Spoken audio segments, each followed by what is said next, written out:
Assalamu alaykum gaderli ilişler. Bu gedek videomuz Mäne baba barada bolar. Ebu Said Ebul Hayr Mahneyi, Mäne baba radiyallahu anh. Halkın arasında Mäne baba diýilip tanalyan Ebu Said Ebul Hayr Mahneyi radiyallahu anh Horasan'a yetişen beýik velileriň biridir. Ol Hicri 357-nji ýylyň Muharrem aýynyň 1-nde, ýagny miladi 967-nji ýylyň 7-nji dekabrynda Horasan'a Sarax bilen Abuverdin aralygynda ýerleşýän Havran sebitiniň meýhene häzirki Mäne obasyna dogulýar. Onuň kakasy Ebul Hayr Ahmet Müşk Anwar atyr satýan täjirdi. Ol derwişleriň ýaqyn dostudy. Ýygy-ýygydan olaryň sema, ýagny ilahy kasidalar, mewlid, şygyr okulýan söhbet mejlislerine barýardy. Mäne baba şagalygyny meýhenede geçirýär. Kakasy bilen derwişleriň sema mejlislerine gatnap, şagalykdan tasawwufa aşyk bolýar. Ähli tasawwufdan bolan belli şahyr Ebul Kasym Bişri Ýasynyň bir halkasynda oturup, ondan dil we edebiýat ilmini öwrenýär. Mualliminiň şygyryýete we tasawwufa bolan ışgy Ebu Saidde uly täsir galdyrýar. Ol Ebul Kasym Bişri Ýasynyň öwrenen şygyrlaryny dürli ýerlerde guralan töhwetlerde okaýar. Bu şygyrlar onuň ilham çeşmesine urilýar.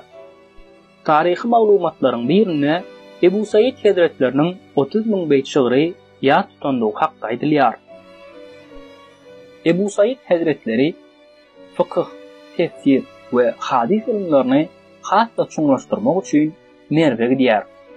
Ol bu ýerde Şafii mezhebinden bolan fıkıhçy alim Ebu Abdullah Muhammed bin Ahmed el-Hazri'den ol dünýeden gaýdandan soňra ölümi Hicri 373-nji ýyl, miladi 983-nji ýyl. 5 ýyllap Ebu Bekir Abdullah bin Ahmed el-Kaffal el-Merweden ders alýar. Ebu Said Hazretleri bu ýerde şol döwrüň beýik welileriniň biri Luqman Saraxsy bilen tanışýar. Luqman Saraxsy ony Ebu Nasr es-Serraçyň müritleriniň biri, beýik alim Şeyh Ebul Fadıl es-Saraxsy, ýagny Sarax baba bilen tanışdyrýar. We oňa "Ey Ebul Fadıl, bu sizdendir. Muňa eýe çykyň" diýär. Ebul Fadıl es-Saraxsy radiyallahu anh bu Saidin elinden tutup ýanynda oturtýar. Oňa "Maksatymyz adamlara Allah Taalanyň ýoluny görkezmekdir. Adamlara 124.000-den gowrak peýgamber berildi. Şolaryň hemmesi de adamlara Allah bidirmek we oňa uwady etdirmek üçin geldiler" diýär. Ebu Said radiyallahu anh Ebul Fadıl es-Saraxsynyň halklara abu haýat suwu kimin täsir edýän bu sözlerini özünden geçip dinleýär. Sarax baba radiyallahu anh ony müritlige kabul edýär we "Özüňden geçme, ruhu serhoşluğa girip amalda nogsanlyk goýberme.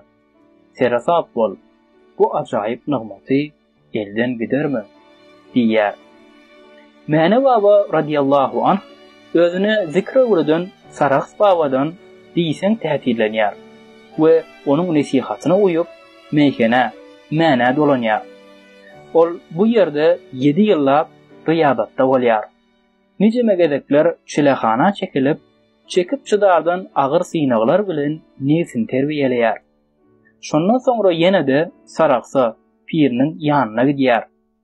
Şeyh Ebul Fadıl radiyallahu anh ony bu ýerde de çetin synaglardan geçirenden soňra ýene-de izin berýär.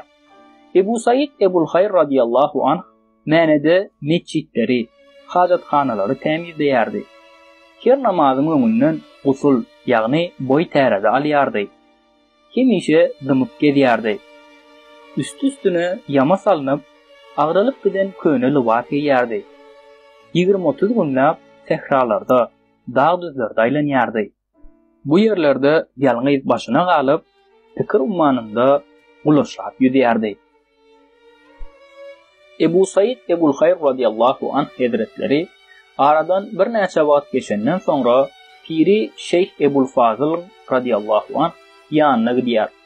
muşakkatly, agyr, synagly durmuşyny bu ýerde de dowam etdirýär. Soňra şeýhiniň nasihatyna eýerip Nişapura gidýär. Ebu Said Ebul Hayr radiyallahu anh bu ýerde Imamul Harameyn el-Cüveyni, Abdülkerim el-Kuşeyri ýaly alim veliler bilen tanışýar. Ol meşhur hak duatly Ebu Abdurrahman es-Sülemi'den hırka giyýär. Ebu Said Ebul Hayr'ın şondan öň Saraqda Şeyhi Ebul Fadıl'dan hırka giyip giymendigi barada anyk maglumat ýokdur. Käbir çeşmelere görä Ebu Said Ebul Hayr radiyallahu anh hazretleri adamlara Allah Taala'nın hak ýoluny görkezmek ýaly ilahy wezipesine başlamazdan öň mäne dolanýar we öňkü agyr muşakkatly durmuşy özüne ýar edinýär. Ol Abu Zert bilen Saraqsyň arasyny bir ýerde 7 ýyllap ýalňyz ýaşaýar. Özüni tagat ibadata berýär. Ol bu ýerde ýaşanmakdy ot we ýaprak ýyp oňut etýär. Şol döwürler onuň şeýhi Saraqyt baba radiyallahu anh Allah'nyň rahmetine gowuşýar. Onsoň Mäne baba hazretleri amuly gidip şol ýerde ýaşaýan Ebul Abbas Ahmed bin Muhammed el-Qassaba ol berýär we ikinji hırkany ondan giyýär. Bu şeýhi hem bakyýede göç eýlenden soň ýygyna Mäne dolanýar. Ebu Said Ebul Hayr radiyallahu anh hazretleri gecelerine yatmayardy. Hemişe namazda ya zikirdedi. Gündüzlerine de mudama diýen ýaly agzy bekledi. Din çalmak diýen zat oňa ýatdy.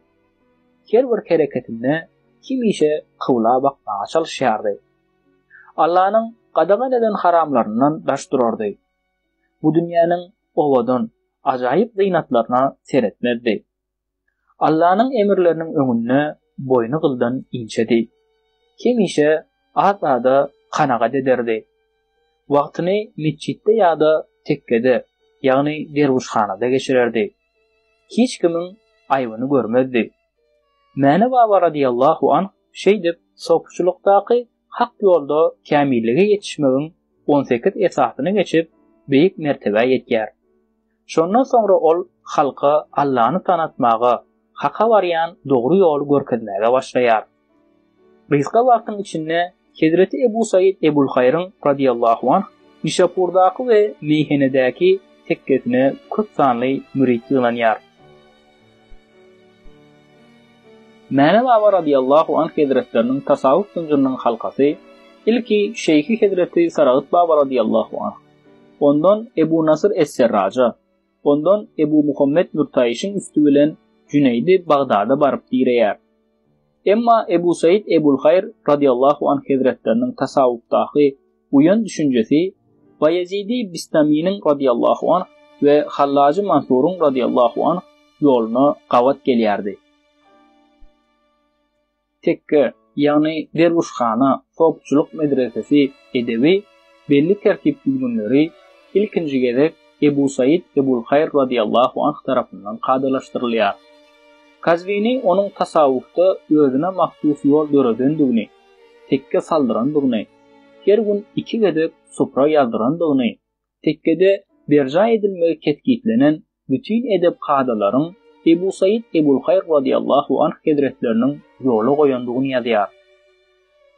Käbir çeşmelerde Ebu Said Ebul Hayr radiyallahu anh hazretleriniň İbn Sina bilen hat alşandygy, hatta onuň bilen görüşendigi, yüzbeýüz oturup uzak wagtlap söhbet edenlerinden soňra İbn Sina'nyň meniň bilýänimi ol görýär, Ebu Said'in bolsa meniň görýänimi ol bilýär diýendigi şeýle diýmek bilen hakykaty akyl bilenem, kalp bilenem ýetip boljakdygyny aýdandyklar hakynda maglumatlar bar. Ebu Said Ebul Hayr radiyallahu anh hazretleri ören agyr riýazatyndan we aşyk ibadatyndan beýleki hal hereketlerinde Hazreti Mevlana Celaleddin Ruma örenmekdeşdir. Çünkü ol hem Hazreti Mevlana ýaly sema, ýagny ilah kasidalar, mevlid, şygyr okalyan söhbet mejlislerini ören gowy görýärdi. Şonuň üçin sema mejlislerini ýygy-ýygydan gurnaýardy. Ebu Said Ebu'l-Hayr radiyallahu anh hazretleri tasavvuf aleminde 7 sultanın biri hukmuna uly meşgulluğa edir. Beyleki sultanlar İmam Ali Rıza, Bayezid-i Bistami, İbrahim bin Edhem, Cüneyd-i Bagdadi, Mahmud Gaznalı ve Selçuk hükümdarı Sultan Zanjar. Ebu Said Ebu'l-Hayr radiyallahu anh hazretlerinin şiirleri Fars dilinde yazılıp, Suhanani Manzume Ebu Said Ebu'l-Hayr adlı kitapta jemlenipdir. Ömür beyanı ve onun bilen bağlanşykly gurrumlar Esrarut Tevhid fi Makamati Şeyh Ebu Said diyen kitapta giňişleýin beyan edilýär. Beýik veli Ebu Said Ebu'l-Hayr radiyallahu anh Hicri 440-njy ýylyň Şaban aýynyň 4-nde, ýagny 1049-njy ýylyň 10-njy dekabry Cuma gecesinde dogduk mekany meykenede 82 ýaşyna aradan çykýar. Onuň aramgahy häzirki Ahal welaýatynyň Kaka etrawynyň Mäne owatynyň şäherlerinde ýerleşýär. Ebu Said Ebu'l-Hayr radiyallahu anh hazretleriniň dürdäne netihatlaryndan Allah bakydyr we kafidir, kimişe ýetişýän. Onda gaýrysy hiçdir. Ondan gaýry her bir zatdan nefsini uzak sakla. Yer, asman Allah bilen bendäniň arasyna perde däldir. Arş, kursi hem perde däldir. Perde insanyň menligidir.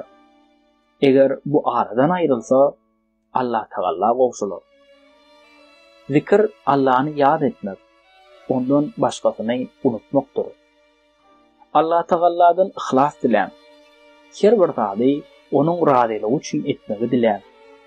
İhlasda bu dünýäniň we ahiretiň bagtýarlygy bardyr. Wagt iki demiň arasyndadyr. Biri gitdi, beýleki heniz gelmedi. Diýmek düň geçdi, onda ertirmidi. Wagt şu günler, ol kesger alaşdyr. Kim özüne gowdurun öýýän bolsa, bu onuň özüni bilmeýänligidir. Kul Allah üçin nämäni terk etse, Allah Taala da munyň garşylygyna oňa has haýrlysyny berer. Kişiniň helak boljakdygynyň alamaty onuň Allah Taala'dan gaýrysyna köňül bermegidir.